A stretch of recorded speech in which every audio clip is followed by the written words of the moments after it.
शिमला और मनाली दोनों ही हिमाचल प्रदेश के बहुत खूबसूरत हिल स्टेशन में से एक हैं। हनीमून कपल हो यार दोस्त या हो फैमिली, सभी के लिए शिमला और मनाली घूमने के लिए टॉप डेस्टिनेशन में शामिल रहता है। शिमला की बात करी जाए तो शिमला समुद्र तल से 7,467 फीट की ऊंचाई पे स्थित है। वहीं मनाली समुद्र तल से 6,725 फीट की ऊंचाई पे स्थित है। दोनों ही हिल स्टेशन अपने मॉल रोड, प्राचीन मंदिर, देवदार के वृक्षों से ढके हुए ऊंचे ऊंचे पहाड़, विंटर सीजन के टाइम पे होने वाली हैवी स्नोफॉल, ट्रैकिंग एक्टिविटी और अपनी एडवेंचर एक्टिविटीज के लिए फेमस है। तो कुछ लोग या तो शिमला घूमने जाते हैं या फिर कुछ लोग मनाली घूमने जाते हैं। बट यकीन मानिए शिमला और मनाली साथ में घूमना एक बेहद ही रोमांचक सफर है। बात करें अगर कि कौन सा मौसम शिमला और मनाली घूमने के लिए बेस्ट है, तो सर्दियों में मिड दिसंबर से लेके फरवरी तक और गर्मियों में मई से लेके जून तक। तो आइए इस वीडियो में हम डिस्कस करेंगे कि आप कैसे शिमला और मनाली साथ में घूम सकते हैं। तो इस बात का अंदाजा लगाना थोड़ा मुश्किल है कि आप कौन से शहर से शिमला मनाली का कंप्लीट टूर करना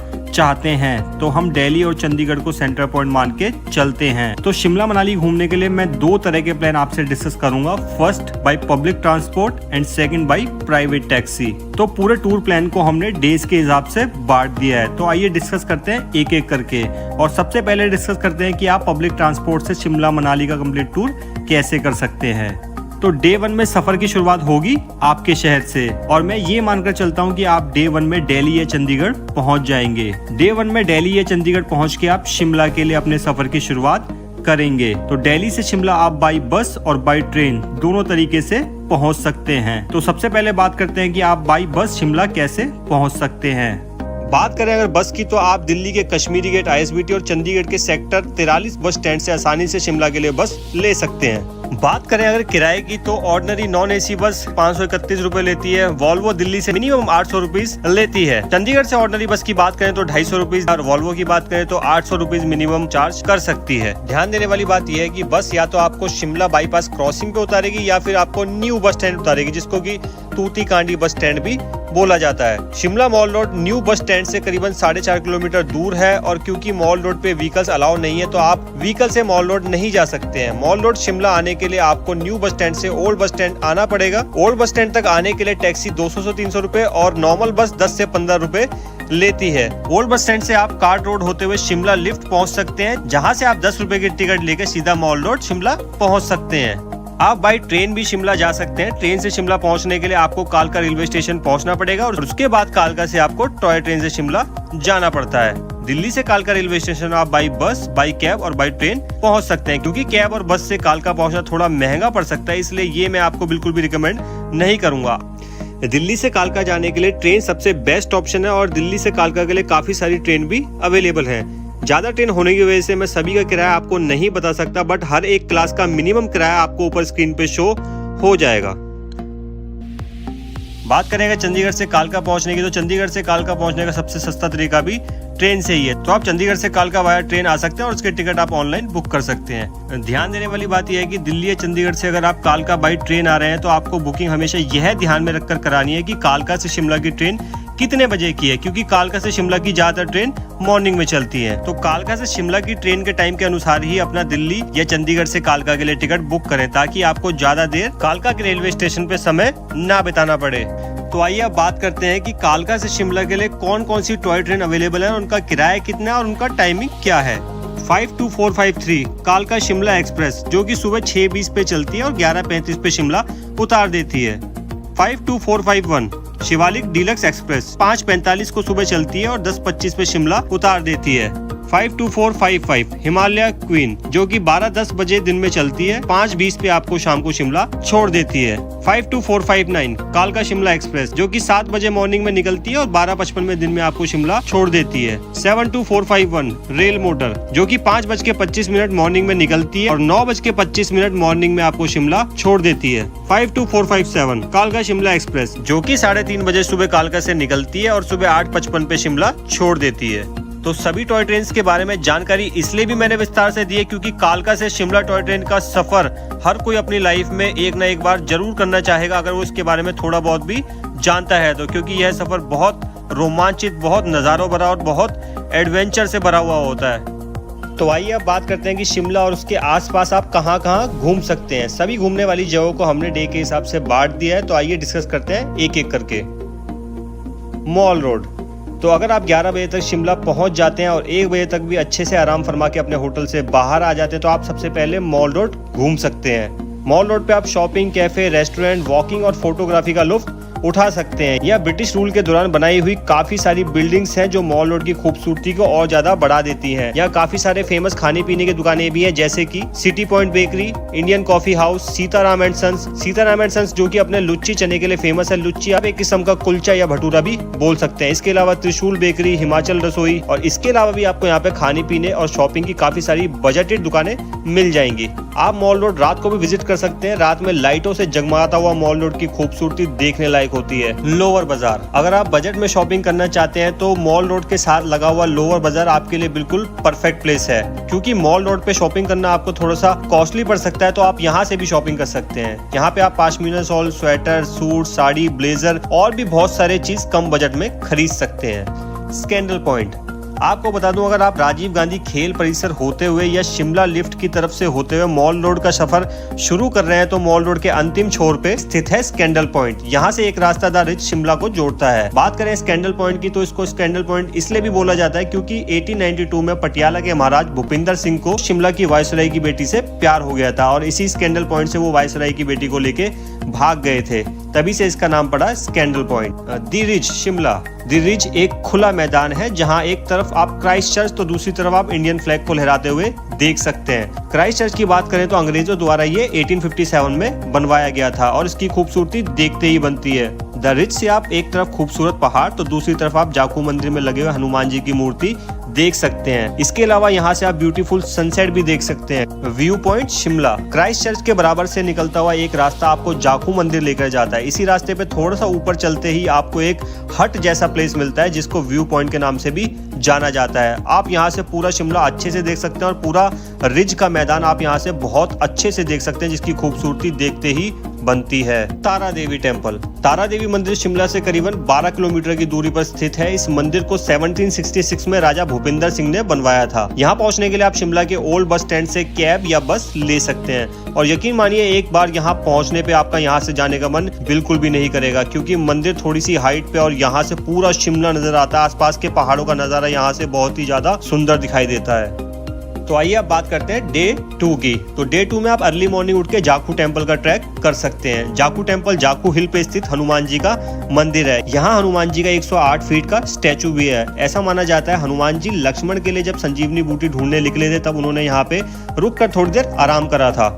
Jakhu temple early morning trek करने का सजेशन मैंने इसलिए आपको दिया क्योंकि यहाँ से सनराइज बहुत ही प्यारा दिखाई देता है। जाकू टेम्पल का ट्रैक करते समय सबसे ज्यादा ध्यान देने वाली बात यह है कि यहाँ बंदर बहुत ही ज्यादा हैं, तो खाने पीने का सामान हाथ में ना लेकर चलें, कभी भी आक्रमण हो सकता है। वैसे तो जाकू टेम्पल आप शिमला रोपवे से भी आ सकते हैं, बट अर्ली मॉर्निंग में ये रोपवे नहीं चलता है। रोपवे की टाइमिंग की बात करें तो मॉर्निंग में 9:30 बजे ये स्टार्ट होता है। रोपवे के किराए की बात करें तो एडल्ट 1 वे टिकट 250 रुपीज, एडल्ट 2 वे टिकट 470 रुपीज रहती है। वहीं 3 से 12 साल के बच्चों की टिकट बात करें तो रोपवे का ticket 200 rupees for one side and 390 rupees for both side रहता है। कुफरी, बात करें अगर कुफरी की तो कुफरी शिमला से 13 किलोमीटर दूर है। शिमला से कुफरी बाई टैक्सी 800 से 1200 रुपए लग सकते हैं और बाई बस करीबन 40 रुपए कुफरी तक के लग सकते हैं। वैसे तो आप कुफरी किसी भी सीजन में जा सकते हैं, बट कुफरी घूमने का सबसे best season Jan to Feb रहता है। जनवरी में जब यहाँ स्नोफॉल हो जाता है तो यहाँ के नज़ारे किसी जन्नत से कम नहीं लगते हैं। कुफरी से कुफरी टॉप पहुंचने के लिए या तो आप हॉर्स राइड कर सकते हैं जिसका किराया 500 rupees for up and down रहता है, या फिर आप ट्रैकिंग भी कर सकते हैं। कुफरी में आप नाग टेम्पल विजिट कर सकते हैं। इसके अलावा काफी सारी एडवेंचर एक्टिविटीज जैसे जिप लाइनिंग, गो कार्टिंग वगैरह कर सकते हैं। इसके अलावा आप और भी बहुत सारी एक्टिविटीज कुफरी में कर सकते हैं। Green valley, green valley Shimla से 7 किलोमीटर दूर है और खास बात यह है कि ये प्लेस शिमला से कुफरी वाले रास्ते के बीच में ही आता है। ग्रीन वैली देवदार के घने हरे भरे जंगलों से घिरा हुआ है। ये प्लेस शांति में थोड़ा समय बिताने और फोटोग्राफी करने के लिए बहुत ही शानदार है। नालदेहरा, डे 2 में आप नालदेहरा भी विजिट कर सकते हैं। नालदेहरा शिमला से करीबन 24 किलोमीटर की दूरी पर स्थित है। यह बहुत ही खूबसूरत हिल स्टेशन है। ब्रिटिश रूल के दौरान लॉर्ड कर्जन ने यहाँ गोल्फ कोर्स बनवाया था। आप यहाँ एक तरफ देवदार के घने पेड़ तो दूसरी तरफ बर्फ से ढके हुए या कोहरे से ढके हुए पहाड़ देख सकते हैं, जिनके बीचों बीच है गोल्फ कोर्स। क्योंकि कुफरी में भीड़ काफी ज्यादा रहती है। तो अगर आप एक शांतिमय और नजारों से भरी हुई जगह आना चाहते हैं तो आप कुफरी के साथ साथ नालदेहरा भी आ सकते हैं। कुफरी और नालदेहरा के नज़ारे इतने खूबसूरत है कि चाहे तो एक रात आप यहाँ होम स्टे, कैंप या रिजॉर्ट में भी रुक सकते हैं। तो बात करें अगर डे 3 की, तो आप इस दिन शिमला से मनाली के लिए रवाना हो सकते हैं। क्योंकि शिमला से मनाली तक ट्रेन रूट अवेलेबल नहीं है तो शिमला से मनाली का ये सफर आपको बस में ही ट्रेवल करना होता है। आप शिमला के न्यू बस स्टैंड, जिसको तूती कांडी बस स्टैंड भी बोला जाता है, वहां से मनाली के लिए डायरेक्ट बस ले सकते हैं। हिमाचल रोडवेज की ऑर्डिनरी बस 3+2 सीटर 585 रुपीज चार्ज करती है। हिमाचल रोडवेज की डीलक्स बस 2+2 पुशबैक सीटर 695 रुपीज मनाली तक के चार्ज करती है। और अगर प्राइवेट लग्जरी बस की बात की जाए तो pushback seater bus 800 rupees Shimla से मनाली तक के चार्ज कर सकती है। बट ध्यान देने वाली बात यह है कि अगर आप एक बजटेड ट्रेवलर हैं तो आप हिमाचल रोडवेज की ऑर्डिनरी या डीलक्स बस से ही ट्रेवल करें। हिमाचल रोडवेज की बस से ट्रेवल करने की सलाह मैंने इसलिए आपको दी है क्योंकि ये बस मनाली में आपको डायरेक्ट गवर्नमेंट बस स्टैंड पे उतारती है, जो कि मॉल रोड के बिल्कुल नजदीक है। अगर आप प्राइवेट बस से ट्रेवल करते हैं तो वो आपको वॉल्वो प्राइवेट पार्किंग में उतारती है और वहां से मॉल रोड करीबन 2 से 2.5 किलोमीटर दूर है। तो वहां तक सामान के साथ जाने में आपको काफी दिक्कत हो सकती है या फिर आपको वहां तक जाने के लिए कैब करनी पड़ सकती है। तो अगर आप एक बजटेड ट्रेवलर हैं तो कोशिश ये करें कि आप हिमाचल रोडवेज से ही ट्रेवल करें। इसके अलावा आप मॉल रोड के आसपास ही अपना बजटेड होटल, हॉस्टल या होम स्टे भी देख सकते हैं ताकि लोकल साइट सीइंग वगैरह के लिए आपको आसानी से मॉल रोड के पास बने गवर्नमेंट बस स्टैंड से बस या टैक्सी मिल सके। अदरवाइज अगर आप अच्छा खासा बजट बनाकर आए हैं तो फिर आप मनाली में कहीं भी रुक सकते हैं और प्राइवेट बस से भी शिमला से मनाली आ सकते हैं। शिमला से मनाली की दूरी की बात की जाए तो 240 किलोमीटर का ये सफर आप करीबन 8 घंटे में तय कर सकते हैं। शिमला से मनाली का ये सफर बड़ा ही रोमांचक और नजारों भरा होता है। इस सफर के दौरान आप सुंदर नगर लेक, मंडी में बने पंडो डैम, कुल्लू शहर, साथ साथ बहती हुई ब्यास नदी, कुल्लू की और टनल, रिवर राफ्टिंग के नजारे, कुल्लू के नजदीक आसमान में उड़ते पैराग्लाइडर्स और हॉट एयर बैलून के नजारों का लुत्फ आप बस में बैठे बैठे देख के उठा सकते हैं। तो मैं ये मान के चलता हूँ कि आप अर्ली मॉर्निंग में 8 बजे बस में बोर्ड करके शाम को 5 बजे तक मनाली पहुंच जाएंगे। तो इस डे 3 में आप होटल चेक इन करके और थोड़ा बहुत रेस्ट मनाली में करने के बाद मॉल रोड मनाली घूमने के लिए निकल सकते हैं। शाम को लाइटों से जगमगाता हुआ मॉल रोड की खूबसूरती देखते ही बनती है। यहाँ पे आप शॉपिंग कर सकते हैं, रेस्टोरेंट वगैरह में खाना खा सकते हैं और मॉल रोड पे वॉक का मजा ले सकते हैं। और क्योंकि मैक्सिमम मंदिर, टूरिस्ट स्पॉट शाम के टाइम पे बंद हो जाते हैं तो ज्यादा कोई घूमने का ऑप्शन आपके पास शाम को नहीं बचता है। तो आप इसके बाद जाके डायरेक्ट होटल जाके वहां पे रेस्ट कर सकते हैं और शिमला से मनाली के सफर के दौरान हुई थकावट को दूर कर सकते हैं। अब बात करते हैं डे 4 की। तो डे 4 में आप मनाली लोकल साइट सीइंग कर सकते हैं जिसमें आप घूम सकते हैं हडिम्बा देवी टेम्पल, इसी के साथ में उनके पुत्र घटोत्कच का भी टेम्पल है। दोनों मंदिर बहुत ही ज्यादा खूबसूरत हैं। अगर हिस्ट्री या इतिहास के नजर से अगर आप ना भी देखें तो ये टेम्पल बहुत ही ज्यादा खूबसूरत है। यहाँ पे फोटोग्राफी और घूमने में एक अलग ही आनंद आता है। यहाँ पे आप अंगोरा रैबिट को हाथ में लेके फोटो खिंचवा सकते हैं, हिडिम्बा देवी टेम्पल के सामने खड़े होकर फोटो खिंचवा सकते हैं, आप यॉक के साथ यहाँ फोटो खिंचवा सकते हैं और काफी सारी एक्टिविटीज भी यहाँ पे कर सकते हैं। अंगोरा रैबिट के साथ फोटो खिंचवाने का 20 से 50 रुपए तक का चार्ज अंगोरा रैबिट वाले आपसे ले सकते हैं और यॉक के ऊपर फोटो खिंचवाने का 50 रुपए चार्ज लिया जाता है। इसके अलावा आप वन विहार घूम सकते हैं। वन विहार में जाने के लिए आपको 20 रुपए की टिकट लेनी पड़ती है अगर आप एक एडल्ट हैं तो, और अगर आप एक बच्चे हैं तो आपको 10 रुपए की टिकट चार्ज देना पड़ता है। वन विहार में आप काफी सारे वन्य प्राणी देख सकते हैं। इसके अलावा वन विहार में पैडल बोटिंग भी कर सकते हैं जिसका चार्ज 50 रुपए रहता है। क्योंकि हडिम्बा देवी टेम्पल और वन विहार दोनों साथ साथ है तो आप ज्यादा टाइम खराब ना करे बिना ये दोनों घूम सकते हैं। और सबसे प्लस पॉइंट ये है कि मॉल रोड जस्ट इसके साथ में है तो मॉल रोड भी आप आसानी से घूम सकते हैं। मॉल रोड पे आप शॉपिंग कर सकते हैं, अच्छे रेस्टोरेंट में खाना खा सकते हैं और मॉल रोड पे एक वॉक का एंजॉय आप कर सकते हैं, अच्छी अच्छी फोटो यहाँ पे खींच सकते हैं। बस ध्यान देने वाली बात यह है कि मॉल रोड में फैक्ट्री मेड आइटम जो कि दिल्ली या जलंधर से जाते हैं तो थोड़े कॉस्टली यहाँ पे रहते हैं as compared to Mall Road. आप ओल्ड मनाली से शॉपिंग कर सकते हैं जहाँ पे चीजें हैंडमेड और थोड़ी सस्ती मिलती हैं as compared to Mall Road. इसके बाद आप वशिष्ठ टेम्पल जा सकते हैं जो कि वशिष्ठ मुनि के ऊपर आधारित एक टेम्पल है। वहाँ पे एक गर्म पानी का कुंड भी है जिसमें नहा के आप अपनी स्किन डिजीजेस को खत्म कर सकते हैं। ऐसा बोला जाता है कि वहाँ पे नहाने से स्किन की डिजीज कम हो जाती हैं और ठंड में उस गर्म पानी के कुंड में नहाने में मजे ही अलग आते हैं। वशिष्ठ टेम्पल घूमने के बाद और गर्म पानी के कुंड में नहाने के बाद आप जोगनी वाटरफॉल का ट्रैक कर सकते हैं। जोगनी वाटरफॉल के ट्रैक का रास्ता जस्ट वशिष्ठ टेम्पल के बैक साइड से ही निकलता है तो साथ साथ आप जोगनी वाटरफॉल का ट्रैक भी कर सकते हैं। जोगनी वाटरफॉल ट्रैक के दौरान आप घने देवदार के वृक्षों में से होते हुए जाते हैं, जहाँ पे आप बहुत अच्छी फोटोग्राफी कर सकते हैं। आप ऊपर से बहती हुई ब्यास रिवर को भी देख सकते हैं, साथ में ढके हुए बर्फ के पहाड़ों को आप देख सकते हैं और बीच बीच में जिप लाइन की एक्टिविटी के भी आप लुत्फ उठा सकते हैं। ध्यान देने वाली बात यह है कि जोगनी वाटरफॉल ट्रैक के दौरान आपको काफ़ी सारे ट्रैकर्स मिलते हैं जो आपसे 1500 से 2000 चार्ज तक की बात करते हैं आपको जोगनी वाटरफॉल पहुंचाने के, लेकिन आप खुद से ये ट्रैक कर सकते हैं क्योंकि उतना ज़्यादा मुश्किल ये ट्रैक नहीं है। आप लोगों से पूछते हुए जाएंगे तो आसानी तक आप जोगनी वाटरफॉल तक पहुंच सकते हैं। अब बात करते हैं ओल्ड मनाली। ओल्ड मनाली अपने कैफेज, मनाली के old culture, cheap hostel, handmade woollen items, अपने वुडन के हाउसेज, इन सब चीज़ों के लिए बहुत ज़्यादा फेमस है। आप यहाँ से भेड़ की ऊन से बनी हुई हैंडमेड शॉलें, टोपियाँ और स्वेटर ले सकते हैं जो कि काफ़ी गर्म होती हैं।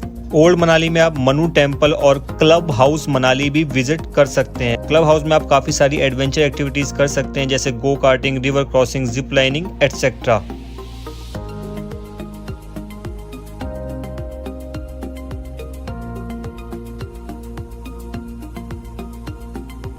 अब बात करते हैं डे 5 की। तो डे 5 में आप स्नो पॉइंट घूम सकते हैं। तो सबसे पहले बात करते हैं स्नो पॉइंट की।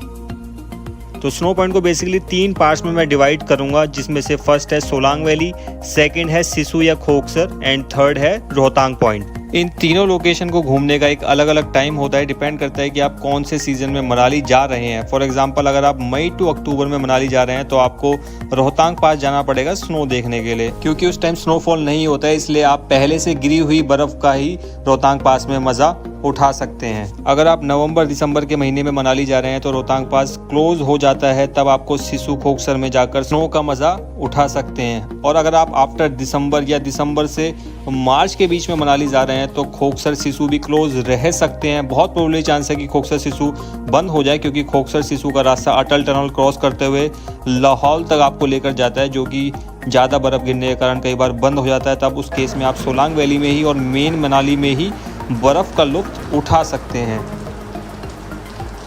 अब बात करते हैं डे 6 की। तो डे 6 में आप पूरा कुल्लू अच्छे से घूम सकते हैं। कुल्लू में आप Kullu shawl factory, river rafting point, paragliding point, Vaishno temple, angora shawl shop, Naggar castle, art gallery, ये सब चीज़ें घूम सकते हैं। रिवर राफ्टिंग की अगर बात करी जाए तो रिवर राफ्टिंग के चार्जेस 500 से 1500 के बीच में रह सकते हैं। ये आपकी बार्गेनिंग के ऊपर डिपेंड करता है कि आप कितने कम प्राइस में रिवर राफ्टिंग कर सकते हैं। अगर पैराग्लाइडिंग की बात करें तो पैराग्लाइडिंग धोबी में की जाती है और उसका चार्ज अप्रॉक्सीमेटली 2000 से 2500 तक रह सकता है विद वीडियो। तो पैराग्लाइडिंग की ये वायरल वीडियो आप सभी ने जरूर देखी होगी। तो 200 ज़्यादा ले ले लेकिन लैंड करा दे भाई, 500 ज़्यादा ले ले लेकिन मुझे लैंड करा दे आज।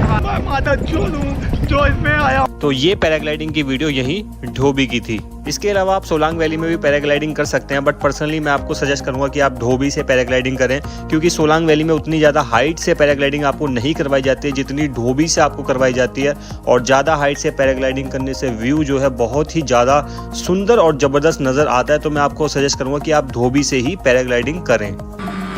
और बात एडवेंचर एक्टिविटीज़ की हुई है तो आपको बता दूं कि आप कुल्लू में हेलीकॉप्टर राइड और हॉट एयर बैलून राइड भी कर सकते हैं। हेलीकॉप्टर राइड का चार्ज 6000 पर पर्सन यानी कि 6000 रुपये रह सकता है और हॉट एयर बैलून का चार्ज 1200 रुपये पर पर्सन यानी 1200 पर पर्सन रह सकता है। हेलीकॉप्टर राइड आपको स्नो पीक माउंटेन्स के ऊपर से रोहतांग दिखाते हुए वापस आती है, जबकि हॉट एयर बैलून सिर्फ 300 मीटर तक ही ऊपर उड़ सकता है, जो कि इसकी लिमिटेशन है। तो आप अपने हिसाब से देख सकते हैं कि आपको कौन सी एक्टिविटी करनी है। आप चाहें तो डे 6 में कुल्लू के एडवेंचर पॉइंट्स और नगर कैसल को स्किप करके बिजली महादेव या मणिकरण का प्लान भी कर सकते हैं और डे 7 में दिल्ली या चंडीगढ़ वापस पहुंच सकते हैं। बिजली महादेव खराल वैली कुल्लू में है, जो कि हर 12 साल में शिवलिंग के ऊपर बिजली गिरने के लिए फेमस है। बिजली महादेव जाने से पहले एक बात का ध्यान रखें कि बिजली महादेव के लिए आपको 30 से 50 मिनट तक की ट्रैकिंग कर सकती है। तो अगर आप ट्रैकिंग करने में कंफर्टेबल हैं तभी बिजली महादेव का प्लान बनाएं। और बात करें मणिकरण की, तो मणिकरण में मणिकरण गुरुद्वारा, गर्म पानी का कुंड और शिव का एक मंदिर है जहां आप घूम सकते हैं। तो अगर बात की जाए मनाली में पब्लिक ट्रांसपोर्ट से घूमने की, तो HPTDC यानी Himachal Pradesh tourism development corporation की साइट सीइंग बस के द्वारा आप मनाली घूम सकते हैं।